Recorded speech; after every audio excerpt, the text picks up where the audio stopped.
بسم الله الرحمن الرحيم. السلام عليكم ورحمة الله وبركاته.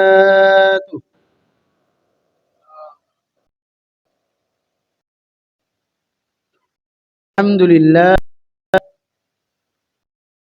لله إيمانا بالإيمان والصلاة والسلام على أشرف نبينا محمد وعلى آله وأصحابه. قالوا سبحانك لا علم لنا إلا ما علمتنا إنك أنت العليم الحكيم. رب اشرح لي صدري ويسر لي أمري واحلل عقدة من لساني يفقهوا قولي. رضينا بالله ربا وبالإسلام دينا وبمحمد نبيا ورسولا. اللهم انفعنا بما علمتنا وعلمنا ما ينفعنا وزدنا علما نافعا. أما بعد. Ini memang suara atas saja. Suara atas ya? Yang kami hormati segenap pengurus Masjid Baitus Salam, yang kami hormati Bapak Imam Masjid Baitus Salam, serta tak lupa juga seluruh jamaah yang hadir pada malam hari ini. Bersyukur kita kepada Allah Subhanahu wa Ta'ala dengan sama-sama kita mengucapkan Alhamdulillahi Rabbil Alamin atas segala nikmat yang telah Allah karuniakan kepada kita. Bersalawat kepada Rasulullah dengan sama-sama kita mengucapkan Allahumma ala Sayyidina Muhammad wa ali Sayyidina Muhammad. Jamaah yang dimuliakan, alhamdulillah pada malam hari ini kita ditakdirkan oleh Allah kembali duduk bersama-sama sembari menunggu waktu sholat Isya. Kita isi dengan majelis yang mulia, mengkaji ilmu yang insya Allah bermanfaat dunia dan akhirat kita. Amin. Tema yang akan kita angkat pada malam hari ini persis dengan yang sedang ramai dilakukan di mana-mana, yaitu berkenaan dengan memeriahkan kemerdekaan Republik Indonesia. Apa hukumnya? Ada tidak dalil di dalam Al-Quran maupun hadis dalam mengadakan perlombaan-perlombaan? Ada tidak aturan dalam syariat? Pertama, bolehkah kita merayakan Hari Kemerdekaan Republik Indonesia?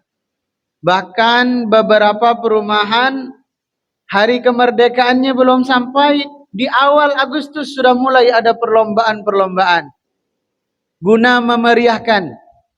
Bahkan dari RT, dari RW sudah mengirim surat rumah ke rumah, mengirim pesan ke setiap grup WA bahwa jangan lupa mengibarkan bendera merah putih di depan rumah masing-masing.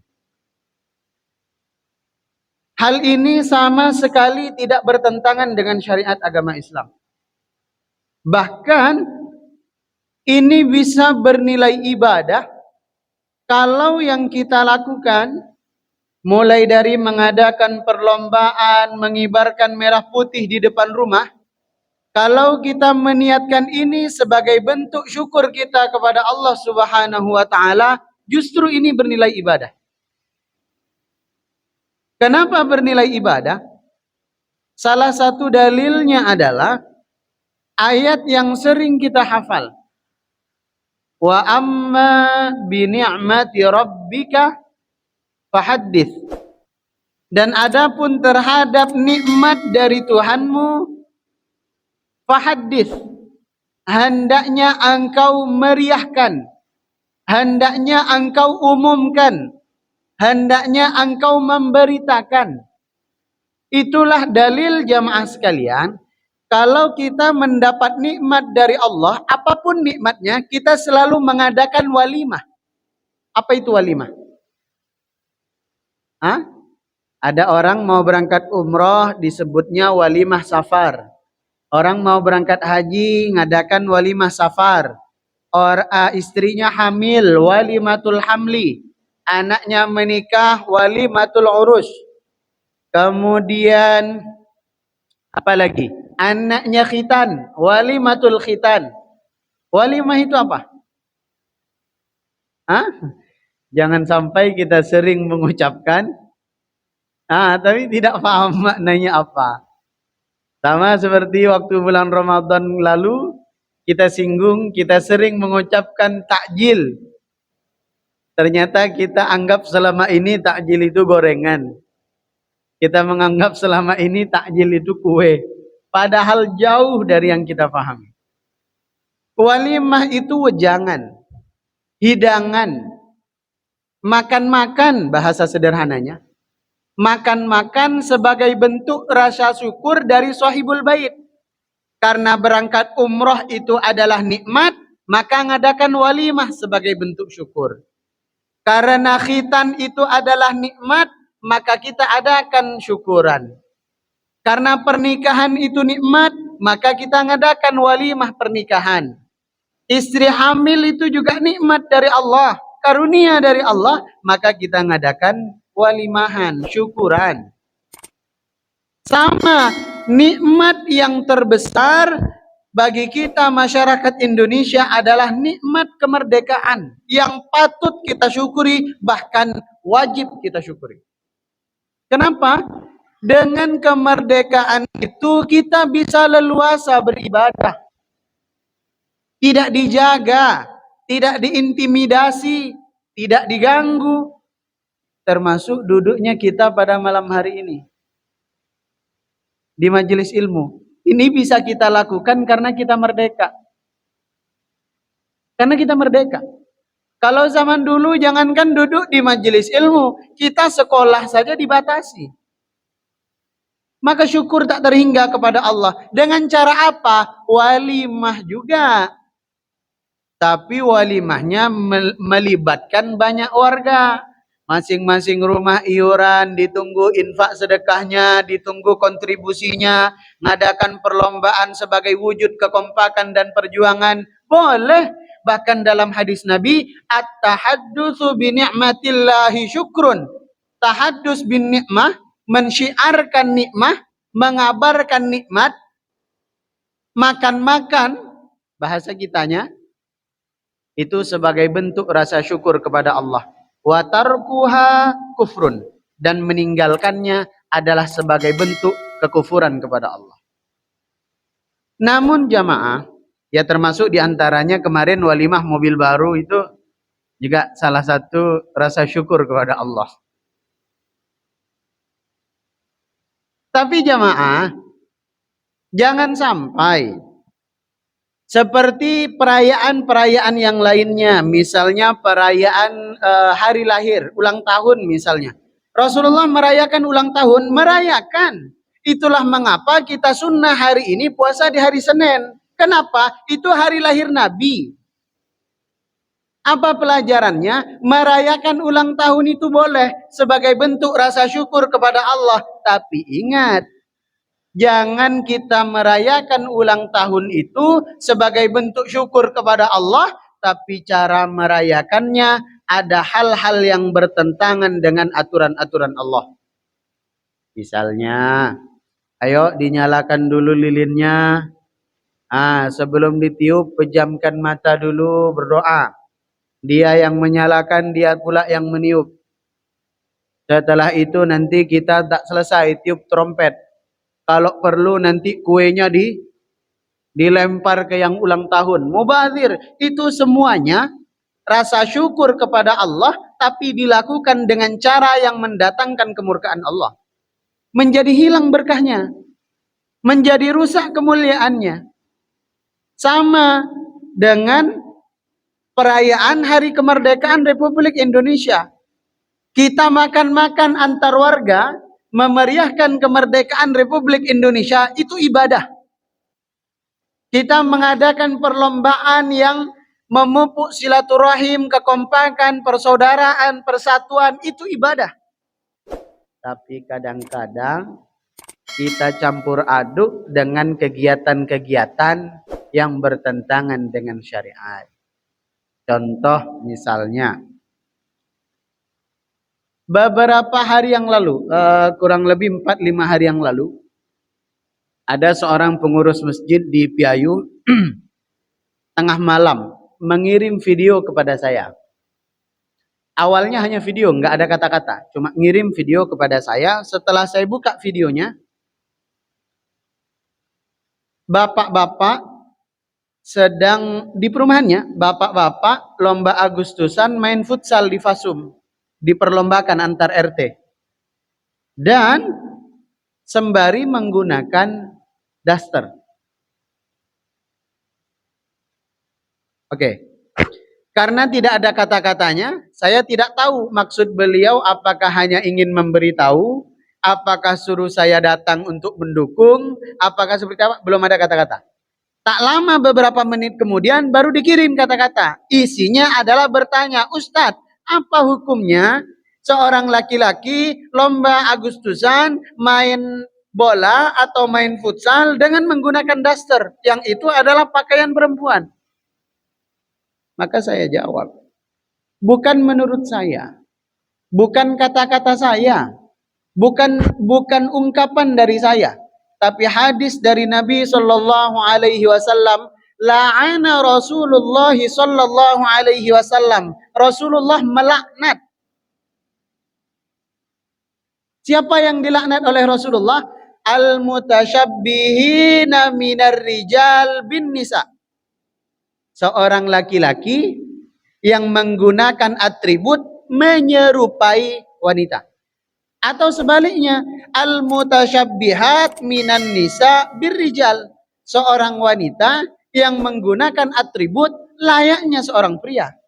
Dilaknat, bukan yang melaknat saya. Kita dilaknat ustadz saja ngeri. Dilaknat warga saja takut. Dilaknat orang tua panik luar biasa. Ini yang melaknat Rasulullah.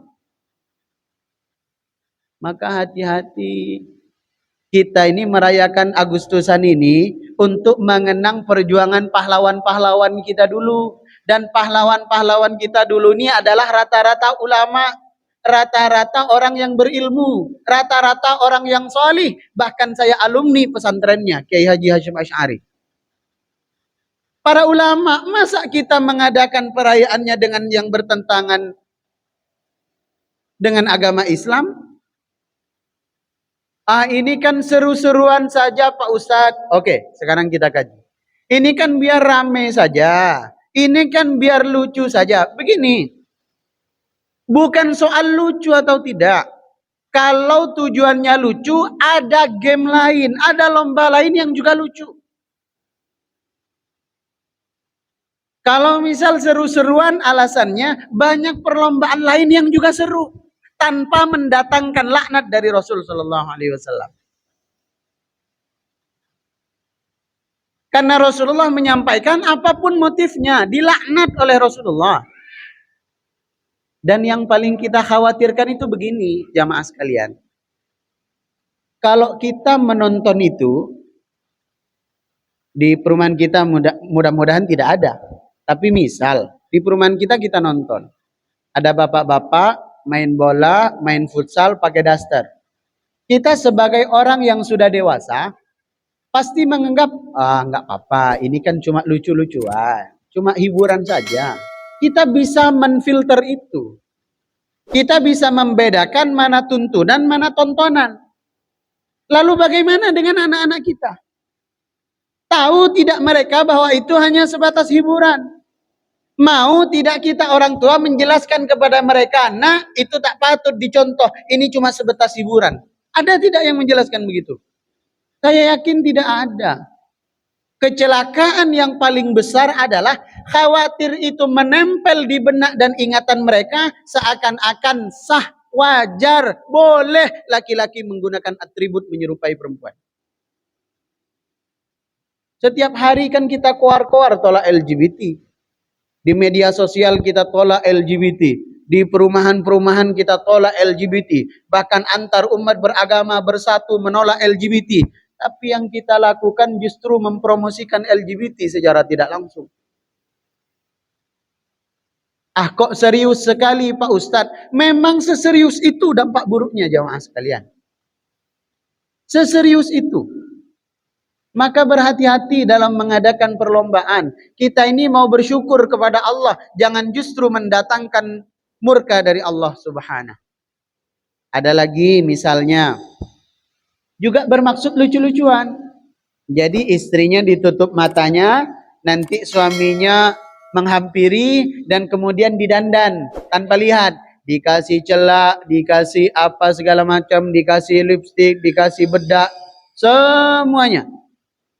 Ini kan menurut kita yang dewasa, itu lucu-lucuan saja Ustaz. Itu hiburan-hiburan saja. Tapi beda dengan yang ditangkap oleh anak-anak kita. Seakan-akan mereka kita didik sejak dini bahwa wajar, bahwa lumrah kalau laki-laki juga ikut berdandan. Maka tidak heran, sebagian besar orang yang terjangkit LGBT ketika ditanya kepada mereka, kenapa kamu perempuan suka sama perempuan, laki-laki suka sama laki-laki? Apa mereka jawab? Ini bukan mau saya, Ustaz. Ini bukan mau saya. Ini sudah kehendak dari sananya. Saya juga ingin seperti ini juga bukan mau saya. Itu secara tidak langsung alam bawah sadarnya yang sudah merekam kejadian-kejadian di masa lalu yang dia anggap itu hal yang wajar. Atau misalnya lomba kita memecahkan balon, nggak masalah, memecahkan balon itu bagus, kekompakan, seru luar biasa. Tapi kadang-kadang cara memecahkan balonnya yang tidak elok dilihat. Entah ditaruh di belakang, disunduk. Entah ditaruh di depan, berpeluk. Terlihat seru. Tetapi itu akan nempel di benak generasi penerus kita. Di keturunan-keturunan kita. Belum lagi yang kadang-kadang lomba khusus suami istri. Yang itu seringkali seperti tak layak dipertontonkan. Kemudian ada yang beralasan, itu kan istri sendiri Ustadz. Justru karena istri sendiri, kalau istri orang malah ribut. Apa salahnya kalau istri sendiri? Tidak layak perbuatan begitu, tingkah begitu, gerakan yang seperti itu dipertontonkan di khalayak ramai. Meskipun istri sendiri. Di dalam agama Islam nggak boleh kok ciuman di depan umum meskipun bini sendiri. Nggak boleh. Menampakkan kemesraan intim di depan umum nggak boleh. Apalagi ini ditonton oleh anak-anak kita. Orang tuanya sedang melakukan gerakan-gerakan, perlombaan-perlombaan yang bertentangan dengan syariat. Na'udzubillah. Na'udzubillah. Banyak cara yang lebih baik jamaah. Banyak cara yang tidak bertentangan dengan syariat. Bikinlah ide-ide yang lebih menarik. Bikinlah perlombaan-perlombaan yang lebih memotivasi dibanding perlombaan yang begitu-begitu. Belum lagi penyimpangan-penyimpangan yang lain. Contoh. Kupon. Setiap warga yang hadir akan kita bagikan kupon. Nanti kuponnya diaduk-aduk, dikocok-kocok, siapa yang keluar nanti dapat magicom, nanti dapat dispenser, nanti dapat blender, nanti dapat kipas. Kalau kupon itu dibagikan secara gratis, itu boleh. Nih, bagi kupon. Pokoknya asal hadir, bagi kupon. Mau anak-anak, mau dewasa, remaja, kasih kupon. Nanti tunggu acara sampai selesai, kita kocok, ada door prize. Itu boleh. Tapi kalau berbayar itu judi. Nih perkupon nggak mahal kok, cuma 2.000. Ini formalitas saja Pak Ustadz. Judi. Sama seperti kita main gaple. Ayo 100.000, 100.000, 100.000. Yang menang ambil semuanya. Sama. Nanti malam apa? Barcelona sama apa? Real Madrid. 500.000, 500.000. Yang menang ambil. Sama persis. Judi. Yang lebih parahnya lagi, mengutip uang pendaftaran setiap lomba. Lomba balap karung setiap peserta 5.000. Lomba makan kerupuk 5.000. Lomba voli 5.000. Lomba apa misalnya, pendaftaran 5.000. Dan mengambil uang dari situ sebagai hadiah, haram. Itu maksudnya judi. Oh berarti nggak boleh mengutip uang pendaftaran Pak Ustadz. Bukan nggak boleh mengutip uang pendaftaran. Yang menjadi masalah adalah kalau uang pendaftaran itu kita jadikan untuk membeli hadiah. Itu yang haram. Kalau mengutip uang pendaftaran dan nanti dipakai untuk konsumsi Ustadz, wah mantap. Dipakai untuk perlengkapan penyewaan apa segala macam Ustadz, mantap. Misalnya nanti untuk makan bareng-bareng Ustadz, mantap. Tapi kalau uang pendaftaran itu dibelikan hadiah, maka itu jatuhnya haram. Lalu gimana Ustadz? Sementara kami kekurangan dana, mau tidak mau kami memungut uang pendaftaran. Ya sah, enggak apa-apa, enggak masalah. Tapi ingat, untuk membeli hadiah, jangan ambil dana dari situ. Terus dari mana Ustadz? Ya kan kas warga ada. Atau mungkin ada kebijakan dari RT RW per kepala rumah tangga diminta sumbangan seikhlasnya untuk dalam rangka kemerdekaan Republik Indonesia. Meskipun kadang-kadang seikhlasnya ada catatan di bawah, minimal 50.000. Seikhlasnya tapi ada minimal. Aneh bener. Tapi boleh diambil dari situ, nggak masalah. Atau misalnya di sekarang kan gampang aja. Tinggal kita cari siapa yang mukanya sering terpampang di pinggir jalan itu, cari nomor teleponnya, undang ke perumahan kita. Pak, kami butuh hadiah nih untuk acara peringatan kemerdekaan Republik Indonesia. Cair. Apalagi di zaman sekarang, kalau ada orang yang nggak kita kenal, tiba-tiba baik, menyumbang, kemungkinan besar dia caleg. Lurah. Udah ada didatangi kita. Mintalah untuk ya Allah. Untuk memeriahkan kemerdekaan Republik Indonesia supaya beli hadiahnya tidak perlu menggunakan uang pendaftaran. Jamaah sekalian yang dimuliakan oleh Allah Subhanahu wa taala. Yuk, sisa waktu yang ada kita buka sesi tanya jawab. Ini sebagian contoh saja bahwa memeriahkan itu wajib, bernilai ibadah. Banyak sekali hikmahnya, tapi jangan campur adukkan sehingga kita melanggar syariat. Sedikit, sama seperti tadi di Tiban. Tadi sore itu kami kajian di Tiban, selesai jam 5:30 baru jalan ke sini.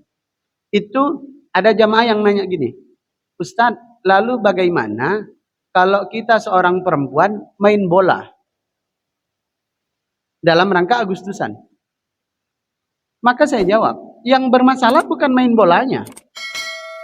Kalau memang itu diniatkan olahraga, nggak ada beda olahraga laki-laki dan perempuan. Main badminton boleh, main basket boleh, main apa, semuanya boleh. Yang menjadi soal adalah sekiranya wanita itu main bola, lebih banyak dampak baiknya atau lebih banyak dampak buruknya? Wah, ternyata giliran lomba makan kerupuk yang lihat budak-budak. Giliran ibu-ibu main bola yang banyak nonton bapak-bapak. Tahu apa sebabnya? Karena pakaiannya ketat-ketat. Kalaulah yang didukung kalah misalnya, setidaknya dapat bonus tontonan gratis. Ini yang kemudian merusak sesuatu yang seharusnya bernilai ibadah, jadi hilang keberkahannya. Begitu jamaah sekalian. Mudah-mudahan kita sekali lagi, Ustadz ini sentimen sekali, Ustadz ini keras sekali, Ustadz ini repot sekali, ribet sekali cara berpikirnya. Bukan ribet, ini justru saya menunjukkan, saya menjelaskan karena saya peduli, karena saya sayang, Karena kalau di perumahan kita, saya salah satu ustadznya, terkadang terjadi kemaksiatan di tengah-tengah kita, dan saya diam, maka saya menanggung akibatnya. Maka saya menanggung dosanya. Jadi saya menyampaikan ini bukan sentimen ke panitia Agustusan. Itu bagus, lanjut. Pahala. Ke RT RW. Enggak sentimen, justru saya peduli. Maka saya sampaikan, ini yang baik, ini yang tak baik. Ini yang boleh, ini yang boleh. Silahkan, jadikan itu pahala kita untuk memersatukan umat antar tetangga kita. Tapi butuh ilmu. Butuh ilmu. Sama seperti panitia Agustusan butuh ilmu, panitia kurban butuh ilmu, panitia amil zakat butuh ilmu. Pahalanya besar, tapi kalau tidak berhati-hati, dosanya jauh lebih besar. Wallahu a'lam bishawab. Sebelum kita tutup, ada tanya jawab jamaah? Sesuai dengan tema boleh, di luar dari tema juga boleh, silakan.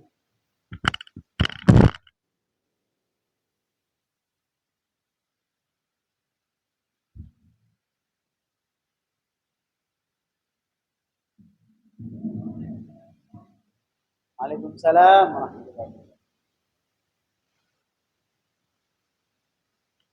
Tapi setelah sholat, sudah dikonfirmasi ke beliau, kenapa sholatnya tidak jahar? Ada sempat tanya tidak, Pak? Ah, katanya, jadi karena kita tidak tahu alasan persisnya seperti apa, dan beliau sudah mengemukakan, saya kalau sholat di rumah memang bacaannya tidak keras, bacaannya tidak lantang.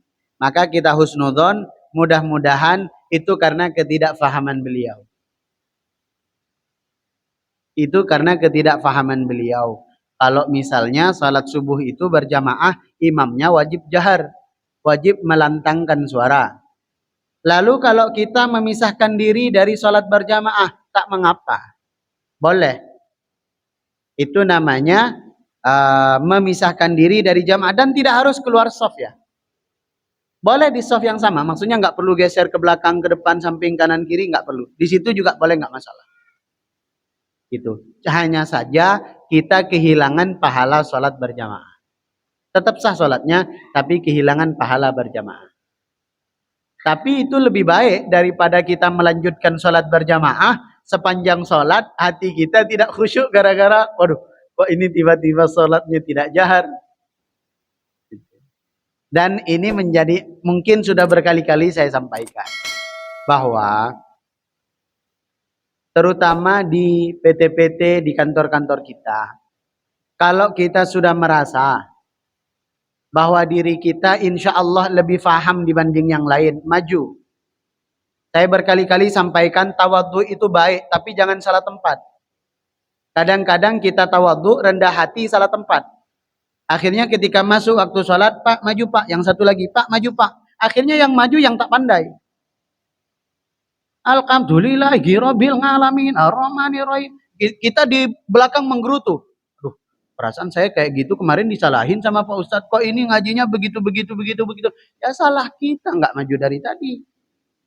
Nah jadi supaya tidak terulang lagi, karena kalau berjamaah yang keliru imam itu fatal karena mengganggu kekhusyuan makmum. Gitu. Wallahu a'lam bishawab.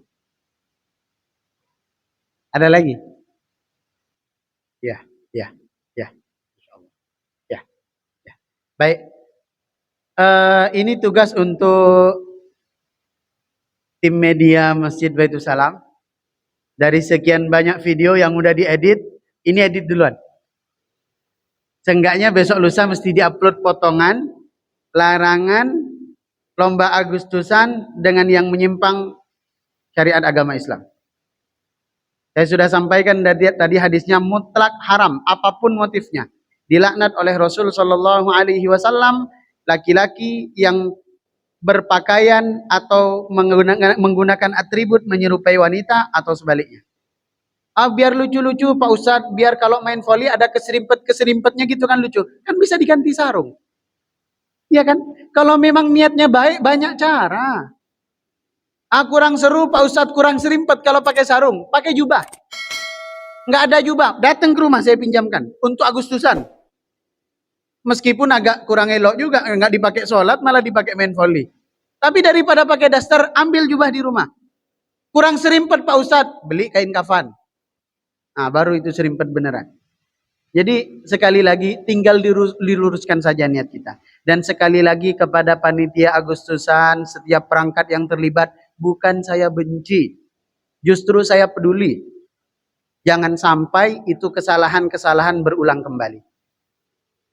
Bahasa sederhananya dari beliau, kok nggak dari kemarin Ustadz nyampain begitu. Udah mau terlanjur nih lombanya, bahkan jangan-jangan besok udah final lagi misalnya. Atau jangan-jangan hari ini udah berlangsung. Jadi gimana? Anggap saja ini pelajaran penting untuk kita, jangan terulang di tahun-tahun yang akan datang. Kalau masih mau dilanjutkan minggu depan, cut. Ganti dengan atribut-atribut yang lain, yang tidak menyerupai laki-laki ke perempuan atau perempuan ke laki-laki. Sekali lagi, madaratnya jauh lebih besar daripada perlombaan gelak tawa sebentar. Allahu a'lam bishawab.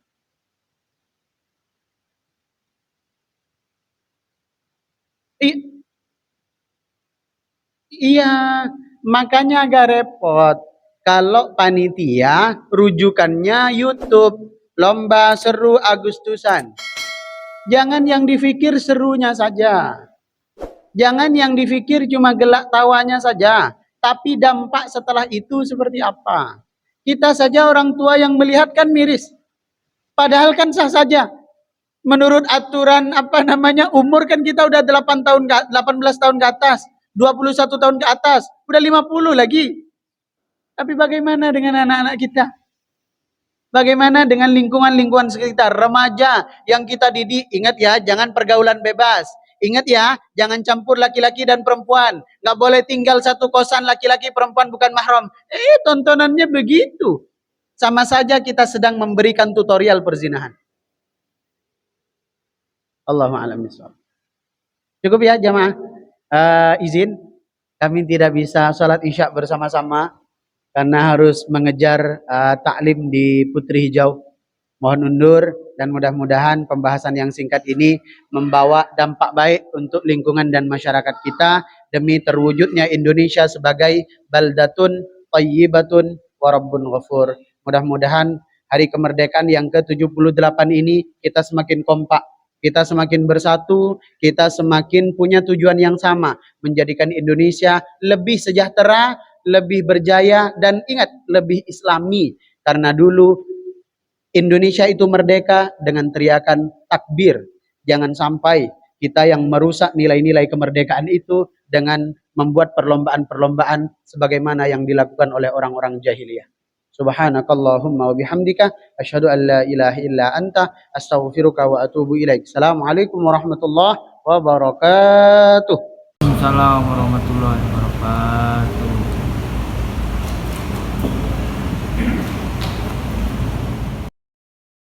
Sadaqallahul azim.